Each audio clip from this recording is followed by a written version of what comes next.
Hey Glam fam, welcome back to my channel. It's Quita here, and today we are doing this look as we talk about a book. It's Beauty and Books with Quita. Thank you guys so much for returning. If you are new here, welcome. So today we are going to be talking about Miss Wiggins. Miss Wiggins, y'all, it's kind of the perfect book because it's Black History and it's Pride Month. So y'all, we're going to get into this book. This book went real left quick. I just did not see it coming. It was a real messy book. And you know, we like the drama here, so there will be spoilers. Y'all, listen, this lady did so much crazy stuff that I was not expecting. But you know when somebody do something crazy and you like, but I feel you though? It was some stuff I felt where she was coming from, like honestly. So what I want y'all to do is each time she do something crazy, I want y'all to comment if you feel her. Like, just if you can relate, if you would have did the same, just drop it down in the comments. I don't care if you have a million comments down there. I don't care. That helps my channel. So listen, y'all, go ahead, like, comment, and subscribe to support and grow my channel. We're about to get into this book here, honey.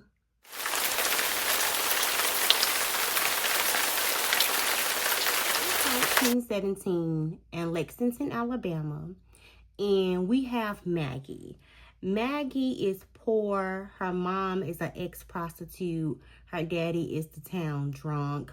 She just not living life right now. It's not good for her, right? We also have Hubbard. Hubbard is from a well-off family. He has a nice job. They own a funeral home. His daddy is a pastor, so he's connected with God. You know, he's a good man. He's like a great catch for 1917. The issue is Hubbard's gay. So 20-year-old Hubbard marries 17-year-old Maggie. They are best friends, and they purely have an arrangement for her to be a part of a nicer upper echelon family. And, you know, because she's so used to people talking about her daddy and her mom, right? So she's like, okay, well, I'm about to be able to redeem myself with nice black folks. And Hubbard is, of course, in agreement because then he has a beard. So want to cover up the fact that he's gay. You would think that would be enough, but no, they want a baby too. So Hubbard can't stand the idea of being with a woman. It literally makes him sick to his stomach to even think about laying with a woman. And Miss Maggie here, she was raped throughout her childhood. She got pregnant by the man, everything. It was horrible. So Maggie, I guess is what people call today like asexual. She didn't care to have sex. Like, she didn't care. So she was all down to be in a marriage with Hubbard. They would have what they want, a child. And that's all she needed for a fulfilling life.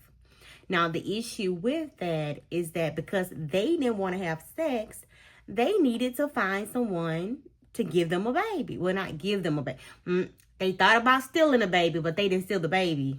Thank God. But they still end up setting up a man to have sex with Maggie to have a baby. That's crazy. So they got married. They was going around to different surrounding cities trying to find a man that looked like Hubbard. So the first man that she met, it was so funny. Like, they end up having sex in the car, and she just laid there with her eyes squinted because, you know, of course, she's used to being raped. She's not used to actually having sex. And this man was so mad at her. He kicked her. He kicked her out the car. Like, you're not about to practice with me. Like, I have more fun humping a tree. I was dying laughing because that's hilarious. Just how she described what she was doing. I know that man was mad. So, y'all, they make it down to Mobile, right? Ghetto Mobile, that's my city for anyone that do not know. So, they made it down to Mobile, and they found a man named Rudolph. Rudolph had a good personality. He went to church, so she was like, okay, he got a good moral compass. And then, most importantly, Rudolph had 7 kids, y'all. So she was like, oh, he's fertile. This is what I need. I need somebody, you know, that's going to get the job done. The issue is that she ended up truly falling for Rudolph. Rudolph flat out fell for her. Like, He wasn't even sugarcoating it. Like, girl, I want you. Come move in with me. Like, she lied about all of her whole life with Rudolph. But Rudolph was willing to, like, hey, come move in with me, baby. Because she was laid up with Rudolph almost every day up until she got pregnant. Now, she felt real bad that she had to let Rudolph go, but she knew, like, the bigger plan. The plan was never to sit there and fall in love with Rudolph. The plan was to go back to Herbert, be his beard, and get her child, like, raise her child. So she, unfortunately, had to leave Rudolph. So around the same time, her friend Jessie, that's her best friend. Jessie is the messy girl in the city, right? So Jessie and Orville, which is Jessie's husband, gets pregnant as well. But they soon realize that baby Earl is mentally disabled. So he has some mental challenges, and that pisses Orville off. Like, Orville already wasn't a good husband. He sat around with a bad heart, cheating on her, beating Jessie, and mistreating the baby Earl. Like, just all of that. And then had the nerve not pay no bills. Yeah, he was that one. He was that one. It was crazy. So Miss Jessie had to cut out for her, nonetheless. Could you imagine it being 1917 where women didn't even really work and you sitting there working, scrubbing floors, and your husband not working? That's wild. That's wild there. It's even more crazy that Jessie is the town's gossip when she got all that going on in her household. Y'all know people like that. Life ain't together, but then I want to talk about somebody. That was Jessie. So as the years go by, they raise the baby. Especially Maggie. She's just all over this baby, spoiling him, giving him everything he wants, because that's all Maggie really wanted was a baby. Now Hubbard wanted a baby. He loved the baby too, but honestly, Hubbard had a pretty demanding job at the mill. He had the company that he needed to run, a funeral home, which was left to him by his uncle. And then also, when Hubbard wasn't working, he was running down to Mobiles with a man. So Hubbard wasn't really around. Like, Maggie was around raising that baby. So years go by and Claude has graduated high school. He has a pretty okay job coming right out of high school that they was proud of. And Maggie got into a job to where she was making like $5 more a day than what she made with her last employer. And y'all know back in the day, another $5 bonus was amazing. So she's like, oh, I love this. And the white woman that she worked for was nice. Like, she wasn't like mean and racist and stuff like the other people in the past. So Maggie was feeling pretty lucky right now. That was until Miss Missy Jessie comes and well, I ain't gonna lie, this is her best friend. So I would have told my best friend too. But Jessie comes and tell Maggie, oh, do you know that Clyde is seeing the neighborhood's Jezebel, the juke joint shawty? Like, do you know that he's seen this woman? She's like, nah, it can't be, because Daisy is 11 years older than Claude's. And she has several kids. There's no way that my baby is talking to that Jezebel. It just ain't happening. Needless to say, it was happening. Because she messed it, but she ain't gonna tell no lie. So with that, Claude knows it's spread wide open for this lady. You know, he's not really experienced. He ain't really been off the porch, really, right? So he got this lady that's 11 years older. She knows some things. So Claude is just spread wide open. He's not listening to nothing nobody say about his woman. He's just not. Maggie was trying to tell Claude, like, hey, this woman is using you, you know, to take care of her kids. And he just wasn't going for it. You know, he moved out. He left the family house. Like, you don't know what me and her got going on. This is love. So Daisy is sitting there literally. She's trying to call the house for Claude.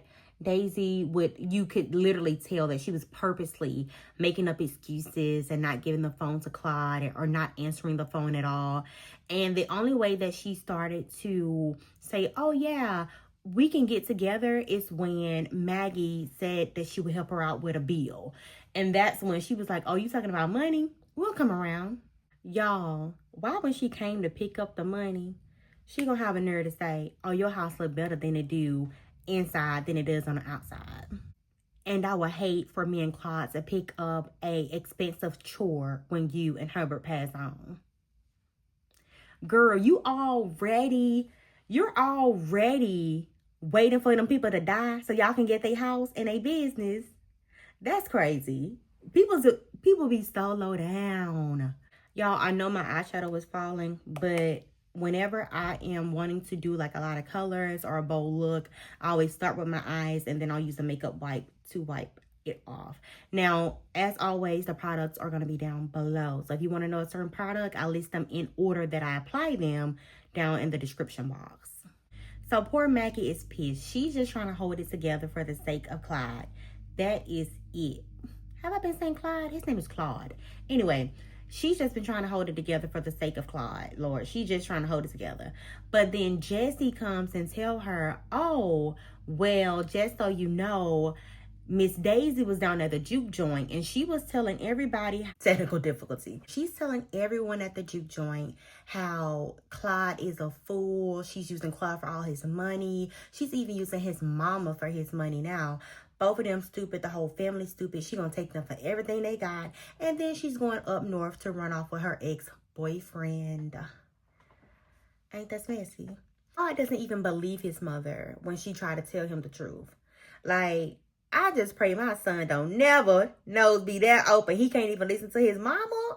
Like, Clyde was sprung. He was so sprung, he proposed to her after that. Yeah, he proposed to her. So, Maggie is just trying to keep it together. And Jessie is like, oh, I wish I had your life. You're so positive. I wish that, you know, I had it going like you do. This is why. You finna see in this story why you don't compare your life to others. Don't compare your life to others because you never know what they're really going through. Especially on the internet. The internet's not real, y'all. People can... My whole setup just fell down. You would have never known if I didn't tell you that.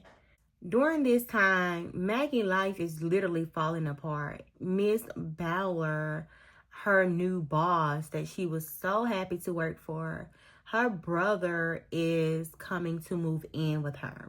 And immediately she finds out that this man is a racist and he's also a liar. There's more to that though.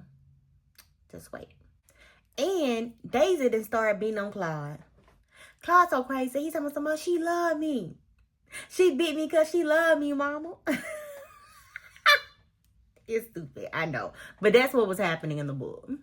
At this point, Maggie's like, oh no, it ain't no way she's going to marry my son. I have to do something about this. So Maggie invites Miss Daisy over to a blackberry patch to go like blackberry picking or whatever, right? Some country stuff. We ain't got that no more. So don't talk about us. We ain't got it no more. But they went blackberry picking, okay? So Maggie then hit the girl over the head, killed her, dumped her body in a well, and then covered the well up and left the scene. Was she wrong? Like, just tell me, was Maggie wrong? If this was you, what would you do if you saw some floozy coming after your child? Like, about to ruin his entire life and you just set him up for success. Like, would you do that? Was that a little extreme? Like, should she have just letting Claude learn on his own? I don't know. Y'all tell me. Comment. I don't care how many comments you got to write because there's plenty more to go. Comment already on this one. Tell me what you think. But yeah, y'all, she had to cover it up. And she told everybody, like, oh, yeah, we was on the way to go blackberry picking. But she got in a car with some man. I think it was her ex-boyfriend. And she left. So now everyone has assumed that Daisy have skipped town, like she was in the bar talking about.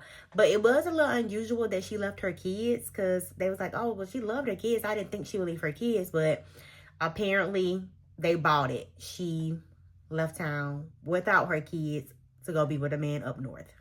So Maggie is consoling Claude with her good old gumbo because they love Maggie's gumbo. So she's consoling him with gumbo. And secretly, her husband, her in-laws, the preachers, they're just like so happy that Daisy is gone. Like, oh, thank you, Jesus, because she was going to ruin our baby life. Thank God she left. So Maggie solved that problem, but there was still the issue that she had with her boss's brother. At this point, he is coming on strong. He want to have sex with Maggie. He's threatening her, saying that he's going to lie to his sister for her to lose her job. So she's still going through. But to everyone else, she's smiling. She's being happy. And Jessie is coming along like, oh, I'm so glad that you're doing so well. I wish I had your life. You know, I really just wish that Orville will go ahead and die from his bad heart, because I am just tired of Orville. I wish I had a life like yours. And Maggie's life is not perfect. She is getting raped by her boss's brother. She had ran into Claude's real daddy down in Mobile one day. She tried to act like she didn't know who he was, but that man knew exactly who she was. She was just reliving with the guilt of how she did Randolph, because remember, she liked Randolph for real, low-key. Old neighbor across the street had been threatening everyone, saying that they had been walking on his grass, and he was even shooting his shotgun at them, like, not at her, but just at the people in the neighborhood, saying that, oh, y'all walked on my grass, or y'all walked on the concrete in front of my house. Just, you know, he was senile, so that's what he was doing. The funeral home business had slowed down, so their money wasn't as, you know, good as it. But the only good thing was that Claude had found a new girl, and they liked this new girl. They thought that she was, you know, she was pretty cool. So after getting assaulted by her boss's brother, like about 4 times, I think, she like, okay, I can't do this no more. I got to come up with a plan, because I really like this job. I need this job. He's the one that got to go. One day while her boss is at work, she sneaks into the house. Her brother used to be drunk like a skunk all the time. So she goes in. He's so drunk that she was able to smother him with a pillow and kill him. So he gone. Again, was she wrong? Because this man was raping her and threatening to make her lose her job. So yeah, y'all come in and tell me if Maggie was wrong for killing her boss brother. Now, what I did hate for her was that her boss's children came in town and said, hey, our mom got to move with us. Like, she's leaving. I'm sorry that you're going to be out of a job. But the death of her brother is going to be too much for her to be hours away. So she's going to come and live with us. So Maggie was still without a job. Tough. Now, next, Jessie comes over to the house, and she's black and blue because Orville has beat her so bad and told her that if she, like, oh yeah, you can go, but Earl got to stay here. Now, he don't even take care of Earl. He's actually ashamed of Earl because of his disability. So why, you know, that's just something to keep a hold on her. And he said that if she leaves with Earl, that he was going to kill her mama. So Jessie shows up in a panic, like, oh my God, I can't, you know, I can't let him hurt my mom, so I have to stay with him. So Maggie says, oh, don't worry, you know what? My gumbo usually puts Orville in a good mood, so I'm just going to bring him some gumbo over. I'm going to make some gumbo especially for him. So, you know, just to get him in a good mood.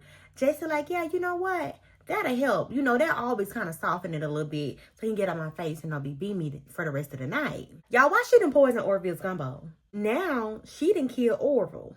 But everybody thinks it's because of Orville's bad heart. Okay? Now, she done killed 2 people. Daisy, because she was messing with the son. Now, Orville, because he was being her best friend. So just tell me what y'all think. Was she wrong for killing Orville? Drop it in the comments. Was she wrong for killing that man? I mean, I wouldn't take kindly to somebody be my best friend. I'm just going to say that. But y'all tell me what y'all think. Now it's a plus because remember the funeral home business is sinking, right? So they got some business because Jessie, of course, took her husband's body to her best friend's business. Like, so they got a little money off of it. I did end up changing my foundation color because that other one was just too light. I just feel like summertime, I'm getting darker and darker, and the foundation it wasn't hitting. So Maggie's outside trying to enjoy some fresh air one day, and her senile neighbor throws a rock at her. Like, Maggie is pissed. Like, man, when nobody walking on your grass, like you're tripping, right? And his daughter came over and apologized to Maggie. Like, I'm sorry. It's just been tough. I apologize. And Maggie was forgiving. She was like, you know what? I forgive your dad. And yes, I'll go to his 89th birthday Friday. Like, I'll be there. So Maggie thought it was resolved until she went back on the porch and he pointed his shotgun at Maggie. So now Maggie's like, you know what? I'm going to that party and I'm bringing some gumbo. So yes, she killed the man. They thought it was old age, and again, Herbert got the business at the funeral home. So I mean, that one is kind of hard because he was going to end up hurting somebody, but he still was just an old senile man. So y'all tell me, was Maggie wrong for killing the 89-year-old senile neighbor? Was she wrong?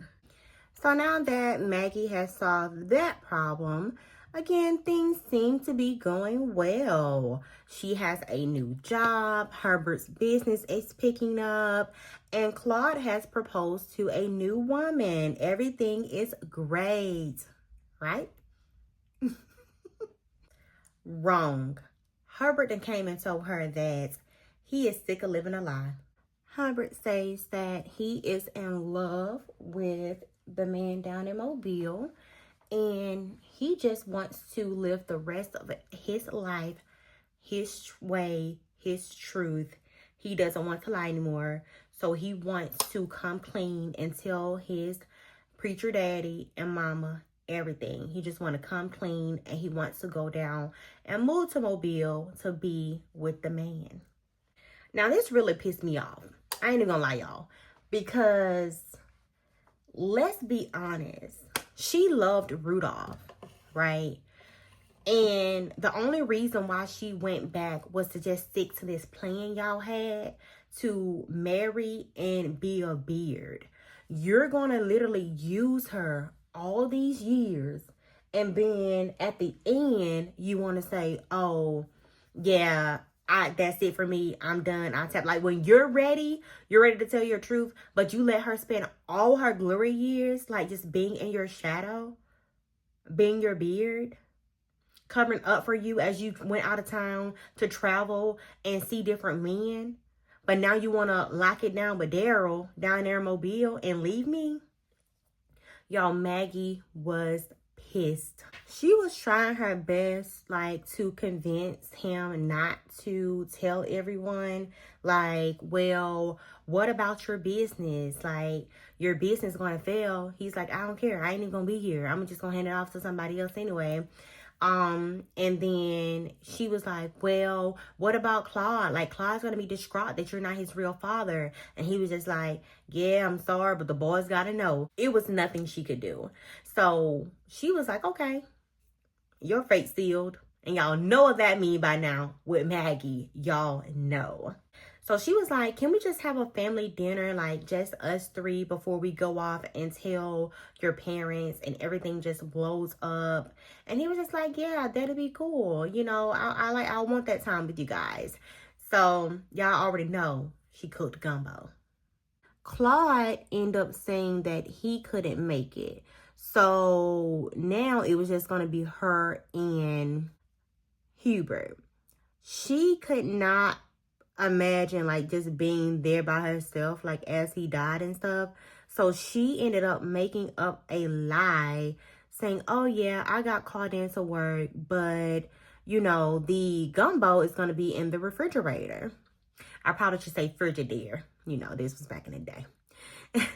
Anyway, so At this point, she leaves the house and she just goes riding. She just goes riding because she want to be anywhere but there when he died. So she gets back home and everyone is like piled up outside the house. And she's like, okay, let me get myself together. You know, I got to put on a good show. And act like I had no idea, right? Let me get myself together to act some good stuff. Yo, why was she went in the house? Herbert's on the couch. And he say Claude is dead. Claude ate the gumbo. So Herbert had called Claude and said, no, boy, make sure you stop by the house and get some of this gumbo before it's gone. So he went inside the refrigerator and got the gumbo that was meant for Herbert with the actual poison in there, y'all. It was so crazy. So now Claude is dead and poor Maggie cannot take it. She can't handle it. I'm going to let this dot dry before I scrape it off. But Maggie had to do so much first to get Claude. And for him to go out by her hands, she was like, oh my God, like my baby, like I devoted my life to him. Not only did I kill him, but I killed 5 other people in these 5 months. Yeah, our girl was on a spree. So y'all, I'm so excited for this part. If I mess this up, bye. See y'all next video. I'm just playing. I ain't gonna leave y'all hanging. Anyhow, so hold on. Let me concentrate for this one so I can tell you how I end. I should have used the blue ones. I should have used the blue stars. What was I thinking? So Maggie sat down on the couch with a bowl of gumbo with a big heaping size portion of poison, honey. And for the second time that day, Herbert done found somebody dead. Furthermore, he never got to tell his wife that he had changed his mind and was not going to leave. Ah, so cute. I love it. Ain't that crazy, y'all? Like, she killed herself and he's like, at least she would have had that part, like her marriage. But now she killed herself. And that was the story of Miss Wiggins. Like, didn't she go left? Didn't that just like, oh, you was a nice lady, and then what?